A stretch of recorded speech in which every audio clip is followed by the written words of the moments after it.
In a Q&A call I had yesterday with some clients on my 90-day program, a brilliant question came up and reflections and observations from a session we'd explored last week around facial control, being able to feel and ease any discomfort around the jaw, the mouth, the tongue, the eyes. Our face is full of muscles.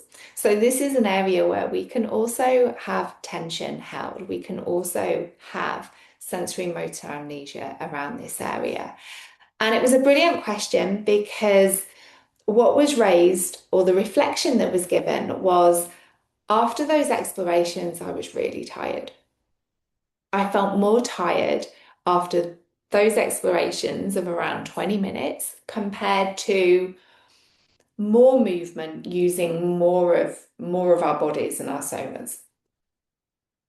And what was raised, what was being experienced and observed there is absolutely brilliant because this area, this area uses up a lot of brain space. Think of the significance of this area. It contains our senses, our ability to see and hear, our ability to smell and taste, and our ability to communicate.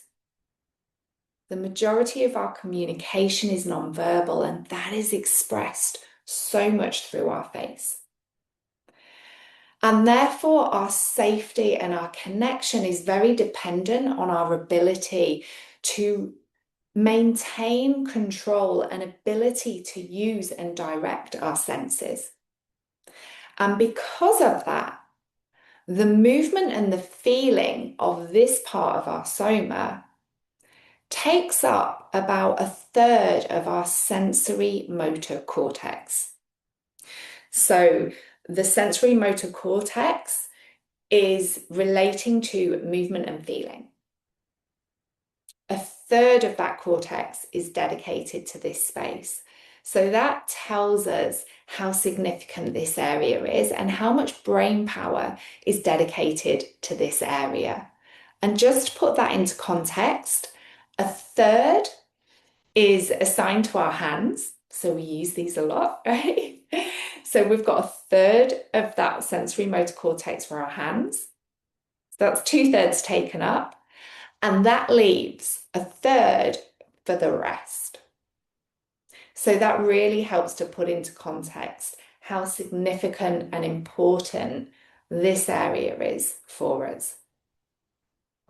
It also helps to explain what she was feeling after exploring movements, very somatic, intentional, deliberate movements to restore feeling and mobility in this area that we might not even know is missing. But it uses a lot of brain space. So there's a lot of focus going on when we explore movements and releasing this area. And for anyone who suffers with any discomfort around the jaw, TMJ, this is an area, this floating joint here can be an area where we hold a lot of tension. Whenever we're not speaking our truth, whenever we're holding back, there's a lot of tension involved around here.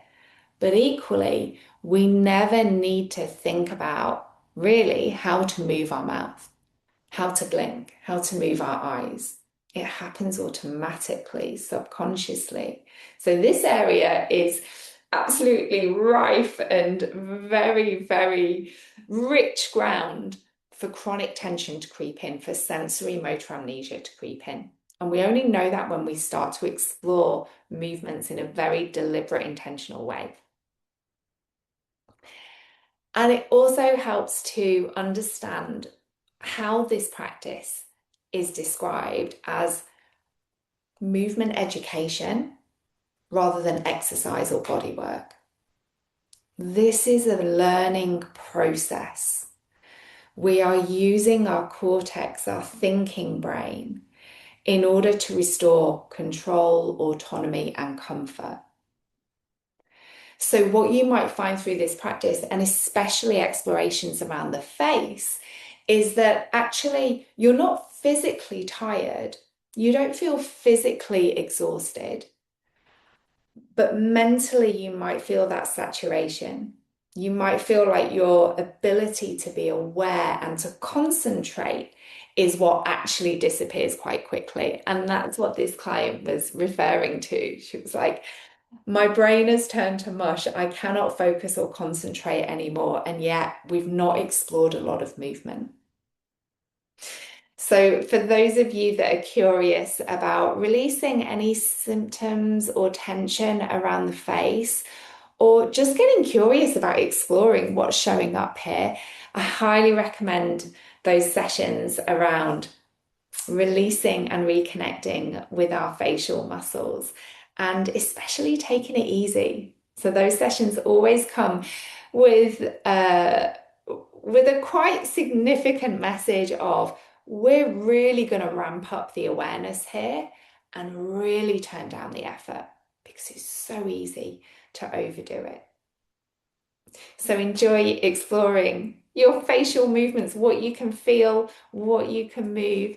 And if we haven't met, my name is Karen. I'm founder of Somatic Habit. I'm here to share everything I've learned about what it is to live a somatic life, to live with more ease, more freedom, and more joy. Till next time.